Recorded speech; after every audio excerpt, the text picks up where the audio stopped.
Class और हम discuss कर रहे हैं चैप्टर बायोएनर्जेटिक्स के बहुत इंपॉर्टेंट टॉपिक को, जो कि है फोटोसिंथेसिस। फोटोसिंथेसिस के अगर नाम को देखें तो फोटो और सिंथेसिस ये टू वर्ड से कंबाइन है। फोटो का मतलब होता है लाइट, जो कि सनलाइट है, और सिंथेसिस का मतलब होता है कि हम लोगों ने स्मॉलर मॉलिक्यूल्स को कंबाइन करके लार्जर मॉलिक्यूल्स में चेंज करना है। तो अब अगर मैं फोटोसिंथेसिस की डेफिनेशन को एलैबोरेट करूं तो इसकी डेफिनेशन इस इक्वेशन से भी समझी जा सकती है।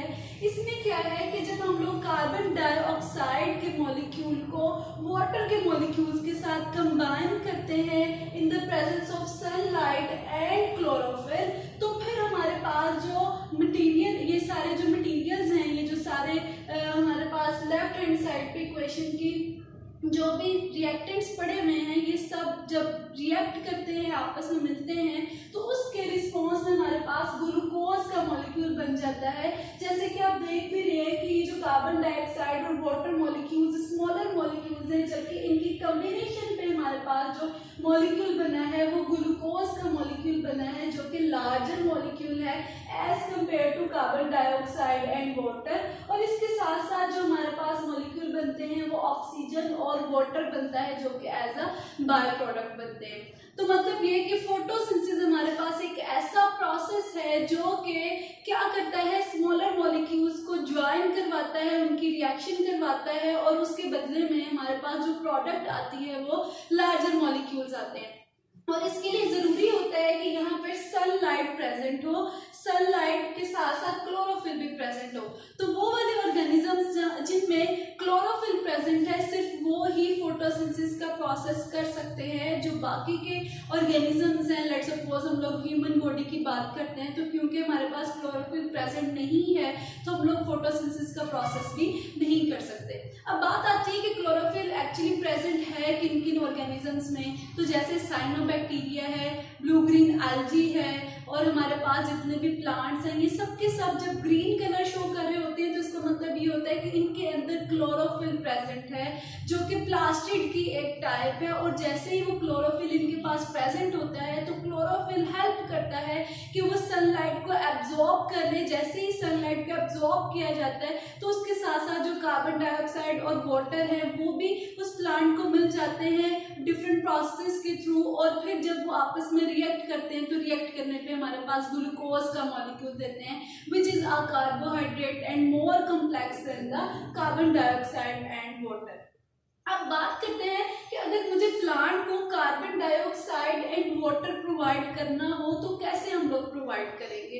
पहली बात तो ये कि सनलाइट जो है ये उसको ऑटोमेटिकली मिलेगा। जैसे ही आप प्लांट को सनलाइट के अंदर रखेंगे तो प्लांट जो है वो सनलाइट को एब्जॉर्ब करने लग जाएगा। और जो क्लोरोफिल है ये तो इनहेरिटेडली प्लांट के पास प्रेजेंट होता है। तो अब हम लोगों ने कार्बन डाइऑक्साइड और वाटर को प्लांट तक कैसे पहुंचाना है, प्लांट उनको कैसे अपने अंदर लेके जाता है, ये हम लोगों ने देखना है। मैंने यहाँ पर एक स्पोज प्लांट बनाया है जिसमें मैंने सिर्फ लीफ को शो किया है, स्टेम को शो किया है, और ये इसकी रूट और इसके ऊपर रूट हेयर प्रेजेंट है। ये रूट है और ये इसके ऊपर रूट हेयर प्रेजेंट है। अब अगर यहाँ पर आप देख सकें तो ये सॉइल के पार्टिकल्स पड़े हुए हैं, ये सारे सॉइल के पार्टिकल्स हैं, और सॉइल के पार्टिकल्स के दरमियान में यहाँ पर वाटर मॉलिक्यूल्स पड़े हुए हैं।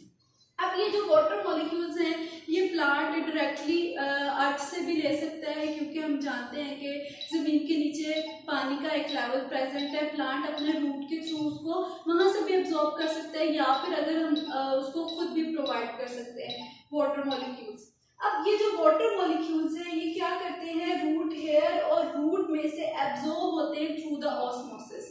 ऑस्मोसिस क्या होता है, ऑस्मोसिस का मतलब ये है कि वाटर मॉलिक्यूल्स का मूव करना through a semi permeable membrane from lower solute concentration towards the higher solute concentration. तो क्योंकि ये रूट के अंदर सॉल्यूट कंसंट्रेशन ज्यादा है as compare to the environment, तो वाटर मॉलिक्यूल्स क्या करेंगे, solute concentration lower solute concentration से हायर सॉल्यूट कंसंट्रेशन जो कि रूट के अंदर प्रेजेंट है उसकी तरफ मूव करेंगे। और क्योंकि ये एक मेम्ब्रेन में से पास कर रहे हैं तो ये सेमी परमिएबल मेम्ब्रेन कहलाएगी, और ओवरऑल प्रोसेस जो है वो हमारे पास ऑस्मोसिस कहलाएगा।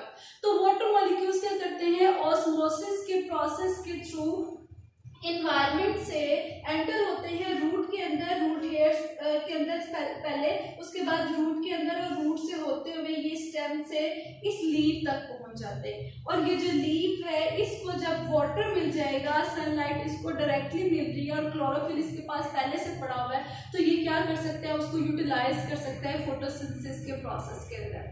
अब अगर हम लोग बात करें कि मुझे प्लांट को कार्बन डाइऑक्साइड कैसे पहुंचानी है, तो कार्बन डाइऑक्साइड पहुंचाने के लिए ये जो लीफ है इसका क्रॉस सेक्शन मैंने ड्रॉ किया यहाँ पे। अगर हम लोग इस लीफ की क्रॉस सेक्शन की बात करें, जो सबसे पहले हमारे पास क्यूटिकल प्रेजेंट होती है, ये एक वैक्सी लेयर है जो एक्स्ट्रा वाटर को बाहर जाने से प्रिवेंट करेगी। ये भी अल्लाह ताला के एक मैकेनिज्म है जिसके थ्रू जो प्लांट है अपने पानी को अपनी बॉडी के अंदर कंजर्व करता है, और अगर प्लांट अपनी बॉडी को कंजर्व कर लेगा, वाटर उसके अंदर कंजर्व कर लेगा, तो विल्टिंग सिचुएशन से बच जाएगा। अब ये क्यूटिकल के बाद हमारे पास आती है अपर एपिडर्मिस, और अपर एपिडर्मिस के बाद ये जो सेंट्रल पोर्शन है ये मीजोफिल सेल्स पड़े हैं, और ये मीजोफिल सेल्स के बाद लोअर साइड में हमारे पास होती है लोअर एपिडर्मिस। अगर मैं इस नाम को भी इंडिकेट करके बताऊं तो एपी का मतलब होता है अबव और डर्मिस बोलती है लेयर को, तो सबसे ऊपर जो हमारे पास लेयर होगी वो अपर एपिडर्मिस है, और नीचे वाली साइड से जो सबसे पहली लेयर होगी वो लोअर एपिडर्मिस है। अब इस लोअर एपिडर्मिस के अंदर यहाँ पर गार्ड सेल्स प्रेजेंट होते हैं, और दरमियान में एक होल होता है, एक पोर होता है, सुराख होता है, जिसको हम लोग बायोलॉजी में स्टोमेटा बोलते हैं। अब जब ये गार्ड सेल्स ओपन होते हैं, गार्ड सेल्स टर्जिड होते हैं, तो इसकी वजह से यहाँ पर जो स्टोमेटा है वो ओपन हो जाता है। जैसे ही स्टोमेटा ओपन होता है तो जो हमारी इन्वायरमेंटल एयर है, इस एयर के अंदर कार्बन डाइऑक्साइड, ऑक्सीजन, नाइट्रोजन, ये सारी गैसेस प्रेजेंट होती हैं। तो ये वाली एयर इनसाइड मूव करती है। जैसे ही ये इनसाइड मूव करती है तो मीजोफिल सेल्स के दरमियान में ये जो एम्प्टी स्पेसेस है ये हमारे पास एयर स्पेसेस कहलाती है। एयर इन एयर स्पेसेस में जाएगी, और इन एयर स्पेसेस से बाद में उस एयर में से जो कार्बन डाइऑक्साइड के मॉलिक्यूल्स हैं उसको मीजोफिल कैप्चर कर लेता है। जैसे ही मीजोफिल के अंदर वो कार्बन डाइऑक्साइड चली जाती है, तो जो हम लोगों ने टॉपिक के स्टार्ट में बात की थी कि फोटोसिंथेसिस के प्रोसेस के लिए कार्बन डाइऑक्साइड की रिक्वायरमेंट होती है, वाटर की रिक्वायरमेंट होती है, सनलाइट की रिक्वायरमेंट होती है, और क्लोरोफिल की रिक्वायरमेंट होती है। जब ये सारी रिक्वायरमेंट्स पूरी हो जाएंगी तो फिर डे टाइम में फोटोसिंथेसिस का प्रोसेस होगा, और उसके रिजल्ट में हमारे पास ग्लूकोज का मॉलिक्यूल बनेगा और ऑक्सीजन एंड वाटर बनेंगे, जो कि एज अ बाय प्रोडक्ट होंगे। तो ये था फोटोसिंथेसिस का इंट्रोडक्शन, जिसमें हम लोगों ने ये देखा कि ये मटेरियल्स प्लांट तक कैसे पहुंचते हैं। नेक्स्ट हम लोग मैकेनिज्म ऑफ फोटोसिंथेसिस डिस्कस करेंगे, उसमें लाइट रिएक्शंस और डार्क रिएक्शंस को देखेंगे। तो इस टॉपिक को समझने के लिए नेक्स्ट लेक्चर पर चलते हैं। अल्लाह हाफ़िज़।